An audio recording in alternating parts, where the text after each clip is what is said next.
छोटी थी तारे दीपड़ा आया मारे पीछे दौड़ो અહીંયાથી દીપડો દોડ્યો હતો ને વરસાદ આવે ત્યારથી આવે અહીં ક્યાં સુધી આવી જાય અહીંયા बैठो હોય બેઠો હોય પછી અહીંથી કે ખાવો હોય ન હોય મને દીપડાથી થોડો બીક લાગે નો લાગે દીપડાથી હાવજથી કા અરે એમ હવે નહીં. કેમ બીક ન લાગે અહીંયા તો અહીંયા હતો ને હાવજ પછી હું તાર મમ્મી શું કરે તમે એક ઠામ તો છે ને ક્યારે મારા પપ્પા આવ્યા અહીં કંઈક દોડીને જતું ને ભાઈ જીમી ભાઈ મારા મમ્મીએ ગુંડો જોયો મોટો બધી હતો એ બેઠો બેઠો ને અહીંથી આમ જોતો તો બાસ્કો આ દૂર બેઠો તો હે ને બસ અહીંથી મને આમ માં ચિલ્લાવે ને તો હું અહીંથી આમ સીધી ઘર ભાગી ગઈ આ લોકોના રમકડા શું તો કે ઘોડા ગાયું કૂતરાવ પછી હાવજ જોવા ઈ લોકોની રમત ગીર કેવી વાલી જીવતી વાળી જીવથી વાલી હે ગીર આ શબ્દ આપણે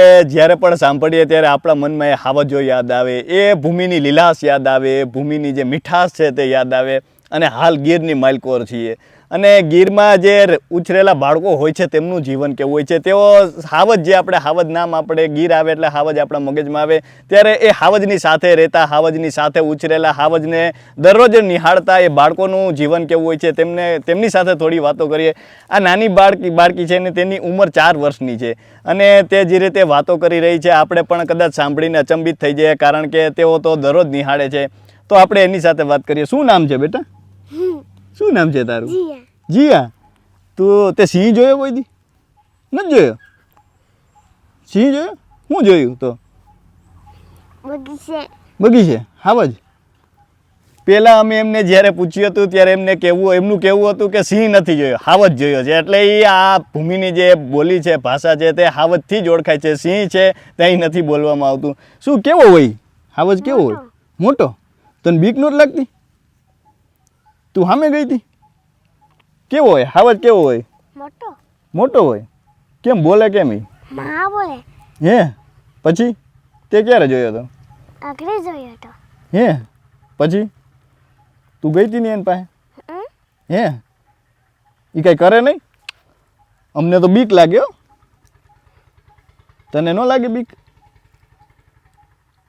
કેવો હતો હાવજ મોટો હે બીજું શું શું આવે અહીં હિરણ ઈ કેવા હોય મોટી ઈ મોટી હોય પછી બીજું દીપડો પણ મોટો હોય દીપડો ઈ કેવો હોય મોટો લગભગ શું હોય હે હાવજે જોયો દીપડો જોયો હિરણે જોયું તે હિરણ બધી જોયું મેં હાવજથી બીક ન લાગે દીપડાથી દીપડામાં ને હાવજમાં શું ફેર હોય બીબી નાસ્તા ખાય હે બીબી ના એ કાળે દીપડા ખાય હે દીપડા ખાય દીપડાની જીભ હોય એની જીભ ખાટા હોય હે અને હાવજ પણ ખાય હાવજે ખાય હે તે ક્યાં જોયો તો હાવજ મોટી બગીચે હે કોણ કોણ ગયા હતા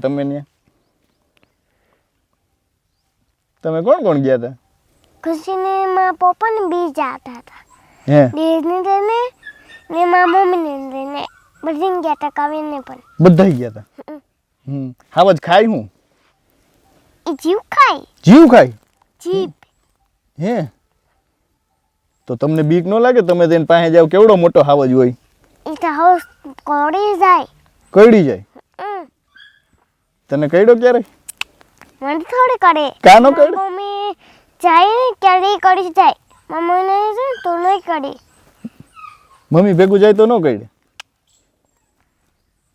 તને આમ બીક ન લાગે વાહે થાય તો વાહે થોડું ખાય ન થાય રોજ જોવાનો છે ને સિંહ નદીમાં ડૂબી જાય હે ડૂબી જાય નદીમાં સિંહ ડૂબી જાય હે એને અંદર સાવટ નહીં મૂકી હોય હે વરસાદ આવે ત્યારથી આવે અહીં ક્યાં સુધી આવી જાય અહીંયા બેઠો હોય પછી અહીંથી કે ખાવા ન હોય કે કઈ વાળી ગલ વાસરી હતી હે દીકરી જે છે વાત કરી રહી છે પણ થોડી શરમાઈ રહી છે તેની ઉંમર હજી નાની છે આપણે જે ઉંમરે જે આપણે વાત પણ ન કરી શકીએ જે ઉંમરે આપણે કદાચ સિંહનો શબ્દ પણ ન સાંભળીએ એટલી એની ઉંમર છે પરંતુ થોડી અચકાઈ રહી છે. પણ જેમની સાથે રહે છે રાજદીપસિંહ છે તે આપણી સાથે જોડાય છે. તો શું કહેશો કે આ કોણ છે? આ કોણ છે? રાજુભાઈ. હે પછી તું હમણાં હાવજની વાત કરતી હતી, શું કહેતી હતી? હું ખાઈ હાવજ ઓલું કંઈક તું કહેતી હતી. જીભ ખાઈ. હે પછી જીવ ખાઈ હાવજ. ક્યાં હતો હાવજ આપણે? મોટે બગીચે. મોટા બગીચે હતો. શું ખાતો તું એ? જીભ. જીવ. જીવમાં શું હતું? હેણકું હતું કે ગાય હતી? ઝીણકો તો. ઝીણકું હતું. શું ઝીણકું હતું? ઝીણકો તો હોય ને. વાછડી હતી? ક્યાં પછી એમને એ ખાતી હતી પછી તું જોતી હતી ને એને? શું કરતું તું એ? મેં જોતી હતી તારી દીપડા મારી પીછે દોડો. અહીંયાથી દીપડો દોડ્યો હતો ને? હા, અહીંયાથી પછી ક્યાં દોડ્યો હતો? અહીંયા જીબી ઓલી લુફી છે એટલે અહીંયા હતો ને? પછી રૂફી બોરે. લુફી ડરે. રૂફી જીમીને ગળી જાય ને. જીમીની હેઠે કરી જાય.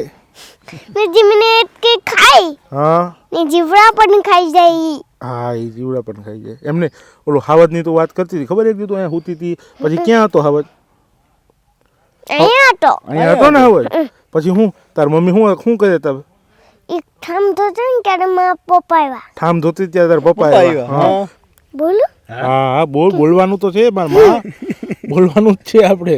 હાવજનું બોલો કંઈક. હાવજનું બોલો. કેવો? અમે તો હાવજ જોયો નથી. હાવજ હતો તને કહું. અહીંયા બોલાય. હા અહીંયા તારે એમ બોલે. હાવજ કેવો? અમે કોઈ દી હાવજ જોયો જ નથી. એમ નહીં, ઓલું ગાય ખબર? ઓલી ગાય હતી અહીંયા ઓલી પછી ઓલા હાવજ આવ્યો હતો તો હું હાવજ શું કરતો હતો? ગાયને ખાઈ ગયો તો. ઓહો, ગાયને ખાઈ ગયો તો? હાવજ ગાયને ખાઈ ગયો. પછી ખાઈ ગયો. પછી બેઠો તો ક્યાં કે પછી વયો ગયો તો? એ બેઠો તો. ધરાઈ ગયો તો એટલે બેઠો તો? પછી વાછડી આવી એકલી. વાછડી એકલી હતી અને અહીંથી તપી ગઈ. અહીંથી ટપી ગઈ હતી ને? હા. પછી અહીંથી આવી તો એ ગાય ધૂંઢતી હતી. ગાય દોડતી હતી. એ મોટી ગાય છે. હા. હે મોટી ગાય હતી તોય દીપડે માર નાખી. હે એમને તને બીક નથી લાગતી તો? કા મને દીપડાથી થોડો બીક લાગે. નો લાગે દીપડાથી? હાવજથી? કા હાવજ કેમ બીક નો લાગે? એ કાઈ નો કરે આપણને. હાવજ કઈ કરે આપણને? એમને એ આમ કરે હાવ હાવ ખબર? હાવજ એમ કરે તોય તને બીક નો લાગે? કા હાવ નહીં કરે ને તો એ મારી પર ચિલ્લાવે. ખાલી ચિલ્લાવે ઓમ કઈ કરે નહીં એમ? પછી હા કરે. હા હું કરે? હે બીવડાવે આપણને. ખાલી બીવડાવે એમ? પછી ખબર વરસાદ આવતો હોય ત્યારે કેવું હોય અહીંયા ચોમાસામાં? નદી કેવી જતી હોય કે? કેવી જતી હોય? અહીંથી મોટી બડી નદી હોય. બાજુમાં ઓલો શું છે વેકરો છે ને ત્યાં હોય ને દીપડો હોય અહીંયા.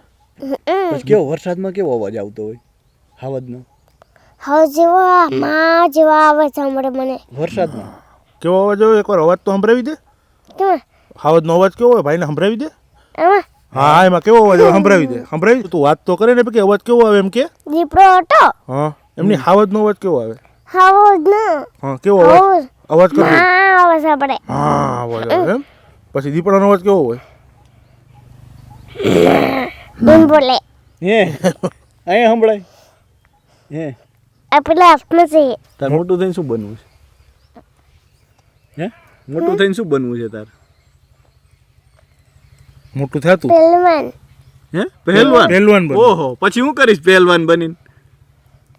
ને પછી મારે આખ્યો હોય ને. હા બીજું શું કરવાનું પછી પહેલવાન બનીને? બીજું કઈ નહીં. કોને મારવાના? ગુંડાને? ગુંડા અહીં કંઈક દોડીને જતું. હમ ને ભાઈ જીમી ભાઈ મારા મમ્મીએ ગુંડો જોયો. મોટો બધી હતો એ બેઠો. બેઠો. ને અહીંથી આમ જોતો તો બાસ્કો યાદ બેઠો તો. હે ને પછી અહીંથી મને આમ માં ચિલ્લાવે ને તો હું અહીંથી આમ સીધી ઘર ભાગી ગઈ. કર્મ ભાગી. ને મારા પપ્પાને બતાવી લીધું. વરસાદ આવે ત્યારે મજા આવે? વરસાદ આવે ભીની થવાની મજા આવે કે ન આવે? તો વીજળીની બીક લાગે? ભીને થવાની મજા આવે. વીજળીની બીક લાગે? વીજળી થતી હોય? અહીં ઝાડ પડસી જાય. પડી જાય ઝાડ પડી જાય. હે ને ઝાડ પડે તો આ લાગે ઝાડ. નદીમાં નાવા જા ક્યારે તું? મગર હોય એમાં? મગર હોય? મગર હોય. મોટી બધી હોય. જોઈ તે મગર આપણે પાછળ મગર જોઈ હતી ખબર? ક્યાં જોઈ હતી? મોટી માડોટી ભરી ગઈ છે માં. ભરી હા પાછળ પાણી ભરી ગયું છે એમાં હતી ને મગર. કેવડી મોટી હતી? એના 3 બચ્ચા હતા. હા એક હતો મગરના હા. ને 7 એના છોટા બચ્ચાના હતા. કાળી દીપડા એને માર્યા ખા. દીપડા એ માર નાખ્યા ને મગરના બચ્ચા. મગરે જોઈ તે મગરના આજે તો મગર કાનો કરે. મગર કાંઈ ન કરે, એ તો બેઠી હોય, એ વાહે ન જોડે ને. એ થોડું વાય થોડે કાઈ ન કરે. કાળી મકડો એ વાળી થોડે ગીર કાળી. કેવી વાલી? જીવતી વાળી. જીવથી વાલી. હે શું કહેશો રાજદીપજી? આટલી ઉંમર છે ને જે રીતે વાતો કરી રહી છે કે હાવજ જોયા છે, દીપડા જોયા છે, મગરો જોઈ છે, તો આવડી ઉંમર છે આની, નવાઈ લાગે છે આપણને જોતા. પણ શું કહેશો આ કેવી રીતે અહીંયા રહેતી હોય છે? આ લોકોનો કઈ રીતના હોય ભાઈ કે લાઈક આ વર્ષોથી અહીંયા જ રહેતા હોય છે, બરોબર? વર્ષોથી અહીંયા રહેતા હોય ને એટલે ઈ લોકો અહીંયાથી નાનપણથી બધું પહેલેથી ઈ જ જોતા કરાવતા હોય. હાવજ જોતા હોય, દીપડા જોતા હોય. અમારી વાડી અહીંયા આપણે અહીંયા નજીક સુધી હાવ દીપડા હોય, કૂતરા અને ગાયું હોય ઘોડા, એટલે સાવ નજીક સુધી આવી જાય એમ. હાવજુ બધા તો ક્યારેક ક્યારેક હણકા અંદર આવી ગયા હોય. આ આપણે પાછળના બાજુમાંથી આ સરસ્વતી નદી છે તો અહીંયા મગરું બગરું આ તે હોય તો એ અહીંયા પાછળની સાઈડ આવી જાય ક્યારેક ક્યારેક. એટલે નાનપણથી મોટા ઈ જોઈને જ થયા હોય એટલે એ વસ્તુથી બીક તો લાગવાની નથી, બરોબર? એટલે એ જ આ લોકોને વાલું ને એ જ આ લોકોનું રોજનું રહેવાનું એ લોકોનું ભેગું જ એમ. એટલે એના હિસાબે કોઈ પણ એ લોકોને બીક કાંઈ લાગતી નથી કોઈ વસ્તુથી. તમારો પણ એમની પ્રત્યે પ્રેમ જોઈ છે, જે રીતે ક્યારથી તમારા સાથે રમે છે ને જે બધી વાતો શરૂ કરી તમારા સાથે જ કરી હતી, તો આ પ્રેમ ક્યાંથી કઈ રીતે? આમના ફાધર ને આવ્યા ત્યારે આ લગભગ વર્ષ દિવસની પણ નહીં હોય તો એ અમારા ભેગી જ અમારે ત્યાં મોટી થયા હતા. એટલે એમના ઘરે રહેતા હોય એમના ફાધર મધર એમનું, પછી અમે રોજ આવતા જતો એટલે અમારા ભેગું એ લોકોનું બોન્ડિંગ આખું વધી જાય એમ. એવી રીતના એના હિસાબે લાઈક હલતી ખીલતી મૂલતી આપણા ભેગી વ્યવસ્થિત રીતના વાતચીત કરી શકે છે. આપણે જોઈએ તો બીજા બાળકો બહારના આપણે જોતા હોઈએ અને ગીરના બાળકોમાં તમને શું ફેર લાગે? કારણ કે આવડી ઉંમર છે, આ બધી વાતો કરે છે, આવડી આપણે બહાર જોઈએ તો કદાચ સિંહ નામ પણ ન સાંભળ્યું 4 વર્ષની ઉંમરે. અહીંયા નાની ઉંમરથી છોકરાઓ બહાદુર વધારે પહેલા બની જાય છે, કારણ કે પહેલાથી જ સાવજું જોવાનું, પહેલાથી જ વાઘ જોવા, ટૂંકમાં દીપડા જોવા, એટલે નાનપણથી જ જોતા એટલે એ લોકોમાંથી બીક, નેચર પ્રત્યેનો પ્રેમ વધે, બીક વહી જાય. એ લોકો માટે બહુ મોટી વસ્તુ છે. અને ચોમાસામાં જેને કીધું કે જીવથી વાલી છે, આ બધું ક્યાંથી આવે છે? એ લોકો અહીંયા કેવું કે લાઈક તમે સિટીમાં રહેતા કરાવતા હોય તો છોકરાઓ ગલીઓમાં રમતા હોય, પ્લે સ્ટેશન થઈ ગયા હોય તો કેવી વસ્તુ થઈ ગઈ. અને અહીંયા તો એ લોકોની જિંદગીમાં વિડીયો ગેમ જોઈ જ નથી. એ લોકો એની જિંદગીમાં પ્લે બોય ઓલું ગેમ બોય ને આવે ને ઓલું છોકરાઓને રમવાનો સેલ વાળું ના ટીવીમાં કનેક્ટ એવું. તો આ લોકોના રમકડા શું તો કે ઘોડા, ગાયું, કૂતરાવ, પછી હાવજ જોવા, એ લોકોની રમત એમ. એના હિસાબે છોકરાઓ જે સિટીમાં રહીએ અને ગામડાઓમાં એ બે વચ્ચે એટલો તફાવતનો રહીએ કે આ લોકોને નેચરથી પ્રેમ હોય છે ને એ લોકો નેચરથી થોડાક છેટા ભાગતા હોય. હા, જ્યારે એ લોકોને સમજાય ત્યારે એ લોકોને પ્રેમ થાય ખરી અમુક ઉંમરે કે ભાઈ નેચર શું વસ્તુ છે આ તે, પણ આ લોકો નાનપણથી એમાં રહ્યા હોય એટલે એના હિસાબે એ લોકોનું પ્રેમ પહેલેથી જ નેચર ભેગો વધારે રહે છે. હાવજોને કે આવતા હોય છે, દરરોજ દેખાતા હોય છે. બે પાંચ દિવસે આપણે શું પાણીનો કુંડો હોય એટલે ગાયું ને ઢોર માટે આપણે રાખ્યું હોય તો હાવજુ પણ આવતા જતા રહેતા હોય એમ. આવડી બાળકી છે, માતા પિતાને કઈ ચિંતા ન હોય કે હાવજ આવશે તો શું કરશે કે, કારણ કે એની રીતે રમતા હોય છે બાળકો. નહીં, જો હાવજ છે ને, હાવજ ઈ બહુ મર્યાદા વાળો જનાવર છે. ઈ કોઈ દિવસ એવી રીતના કોઈ પણ હાનિ નથી કરતો મનુષ્યને, કોઈને એવી રીતના. હા, દીપડા હોય ક્યારેક ક્યારેક એમનું ધ્યાન રાખવું પડે છે, પણ આટલામાં તો લગભગ આપણા એટલા એરિયામાં કોક ને કોક વડીલો હોતા જ હોય છે. અને છોકરા રમતા હોય તો અમારા કૂતરા બધા ખુલ્લા જ હોય છે ને ભેગા જ હોય છે, એટલે ઓમ કાંઈ અમારે ઉપાધિ હોય નહીં. અને છોકરાઓને પણ બીક નથી લાગતી. નાનપણથી કીધું તમને, નાનપણથી મોટાથી જોઈને જ થયા હોય એટલે એ વસ્તુની એ લોકોને બીક ના રહે કે ભાઈ આ અમને હાનિ કરશે. કોઈ દિવસ કર્યું ન હોય, એવો બનાવ ના બન્યો એવી રીતના, એટલે એ કોઈ બીક ના હોય આ લોકોને. તમે જે રીતે વાત કરી કે અત્યારે આપણે જે પ્લે હાઉસમાં મોકલીએ છીએ તો શું કહેશો કેટલું જરૂરી છે પ્રકૃતિ સાથે જોડાવવું? અત્યારે બાળકોને આ રીતે આપણે જમીન સાથે રાખીએ, અત્યારે આપણે બેઠા છીએ અને જે રીતે જીવથી વાલી છે આ શબ્દ કદાચ આપણને એ સંસ્કૃતિ હજી જીવિત છે દેખાડે છે, તો શું કહેશો કેટલું જરૂરી છે પ્રકૃતિ સાથે બાળકોને રાખવા? 100% પ્લે હાઉસ, એજ્યુકેશન આ તે બધી વસ્તુ જરૂરી છે. હું કોઈ એક સાઈડનો જવાબ નહીં આપીશ, બટ આટલું જ જેટલું જરૂરી એજ્યુકેશન છે એટલું જ જરૂરી નેચર છે, એટલું જ જરૂરી આપણે કઈ રીતના વાવેતર થાય, કઈ રીતના શું થાય, એટલું એ પણ નોલેજ માણસોને હોવું જોઈએ નાનપણથી, જેનાથી કરીને ભવિષ્યની અંદર એમને બધી વસ્તુનું નોલેજ હોય કે શું પ્યોર કઈ રીતના ઉગે, કઈ રીતના. અને નેચર બાબતે આપણે આ બંગલા ઘર બધું અત્યારે બનાવ્યું, પહેલાં તો આવું કંઈ હતું નહીં. આપણે જંગલના વચ્ચે કે જંગલના પાદરે કેવી રીતના આપણે રહેતા, તો નેચર ભેગું રહેવું, સમજવું નેચરને એ આપણા માટે બહુ મોટી વસ્તુ છે. અને નાનપણથી જે વસ્તુ તમે એને શીખે અને એ પણ પ્રેઝન્સમાં રહીને પોતે શીખે, ના કે કોઈ ચોપડામાં વાંચીને. રદીપસિંહ, હા તો આપણે વાત કરી, તમે અત્યારે અહીંયા શું કરો છો? અહીંયા આપણે ગીરમાં તમારે વાડી તો છે, પણ બીજું સાથે સાથે શું છે? જો હું થ્રુ આઉટ નાનપણથી મોટો CBSE સ્કૂલમાં બરોડા, અમદાવાદ એવી રીતે છે. હા, બટ અંતે હું આવી ગયો અહીંયા. અને આપણે અત્યારે ઓર્ગેનિક ગીર ગાયના ઘીનું સ્ટાર્ટઅપ ઊભું કર્યું છે. એને 4 વર્ષ જેવું થયું છે ને હું ઓર્ગેનિક ઘી જ બનાવીને સેલ કરું છું. તો તમે ત્યાં ભણેલા છો ને અહીંયા પાછા આવ્યા છો, શું કારણ છે? કારણ કે આપણે જોઈએ તો અત્યારે ગામડા મૂકીને શહેરમાં જતા હોય, અથવા તો બધા મૂકીને અત્યારે ક્યાંક મોટા સિટીમાં જતા હોય, તમે તો ત્યાંથી ફરી આવ્યા અહીંયા. એક વાત કરું આપણે, જે વસ્તુ તમારી પાસે હોય ને એની કિંમત તમને ત્યારે થાય જ્યારે તમારી પાસેથી વસ્તુ વહી જાય છે. સાચું. અમે નાનપણથી મોટા અહીંયા થયા છીએ, પણ અમે સિટીમાં રહેતા હતા ત્યારે આ બધું ગમતું નહીં. ત્યારે એમ થતું કે આપણે મોટી બિલ્ડિંગ હોય કે સ્કૂલમાં ભણવા જાય કે સારો ભાગ ખાય કે એવું બધું, આપણને નાના હોય બાળકો એટલે. પણ જેમ આપણને ખબર પડી કે ભાઈ અસલી જીવન તો અહીંયા છે, અહીંયા 5 વર્ષ આયુષ્ય વધે ને ત્યાં 5 વર્ષ આયુષ્ય તમારું ઘટે છે પોલ્યુશનના હિસાબે. XYZ ઓલું કેમિકલ વાળું તમે શાક આ તે, અત્યારે તો તમને ખ્યાલ છે સબ્જીને કઈ રીતના બધું બજારમાં ચાલુ છે. એટલે અહીંયા રહેવાનું મેઇન કારણ એક સ્વચ્છ જીવન, કે ભાઈ ચોખ્ખું જીવન અને પ્યોર ઓક્સિજન. જે પણ કરીએ આપણે અહીંયા પોતે જ વાવીને પોતે જ ખાવાનું, બધું વાવવાનું, હા બધું અહીંયા જ ખાવાનું, અહીંયા જ વાવવાનું, બરોબર. અને પ્લસ ઓલું એક સવારથી લઈને સાંજ સુધી તમારી ભાગદોડવાળી જિંદગી થઈ જાય, કે સવારે તમે આટલા વાગે તમારી રેસ ચાલુ થાય કે મારે આટલા વાગે વાં પહોંચવું, વાંથી વાં પહોંચવું, વાંથી વાં પહોંચવું. સાંજે તમે 8-9 વાગે આવો, તમે પરિવારને ટાઈમે ના દઈ શકો, ખાધું ન ખાધું કરીને સુઈ જાઓ. અહીંયા અમારી પાસે ટાઈમની કમી ના હોય, અહીંયા અમારી પાસે ટાઈમની કમી ના હોય, અમારી પાસે ટાઈમ પુષ્કળ હોય, પણ નિરાતવાળી જિંદગી, શાંતિવાળી જિંદગી. એ એક અલગ વસ્તુ થઈ જાય સિટી કરતા. તમારી દિનચર્યા શું હોય અહીંયા? તમને શું મજા આવે છે અહીંયા? જો પહેલી વસ્તુ તો મૂંગા પ્રાણી જેવી છે, ગાય માતા છે, ઘોડા છે, ડોગ્સ છે. આપણે તો સવારના જાગીને દાંતણ લઈ અને ફરતી કોર બધી જગ્યાએ આટો મારી લેવાનો, ગાયુમાં, ઘોડામાં, કૂતરામાં. ગાયું ધોવાઈ જાય, આ તે બધું થઈ જાય. પછી અમારી જે ઘીની પ્રોસેસ હોય એ ચાલુ થઈ જાય છે સવારથી. પછી એની અંદર થોડુંક મન હોય, પાછું બપોરનો ટાઈમ થઈ જાય, પાછું જમીને અમે 2 કલાક આરામ બી કરીએ છીએ. આરામ પણ થઈ જાય, આરામ પણ થઈ જાય, બધું થઈ જાય છે. પાછું જાગી ફ્રેશ થઈને પાછું જે પણ મેળવવાનું કે ફેરવવાનું કે જે બી છાસ કે આ તે મારું કામ જે હોય ચાલુ થઈ જાય છે. સાંજે પાછું 8-8:30 વાગ્યા સુધી રહીએ છે. 8:30 વાગ્યા પછી પાછું અમારે ઢોરને પૂરી દેવા પડે. 6-6:30 વાગે જ પૂરી દઈએ આપણે, પણ 8 વાગ્યા સુધી ફ્રી થઈ જાય બધા કામમાંથી, કારણ કે અહીંયા શું સાવજુરીની બીક હોય એટલે આપણે લોકોને પાછા અંદર પૂરી દેવા પડે છે. ચોમાસામાં કેવું હોય ગીર? ચોમાસામાં તો લીલું લીલું લીલું, એટલે તમે જોવો ત્યાં સુધી લીલું, તમને એમ જ થાય કે આખું ગ્રીન ગ્રીન ગ્રીન. ગીર તો ચોમાસાનું વર્ણન હું કરી ના શકું તમારે, એના માટે ચોમાસાની અંદર એક વખત આવવું પડે, તો તમે જોવો તમને અંદાજ આવે કેવું ગીર હોય એમ. હાજી.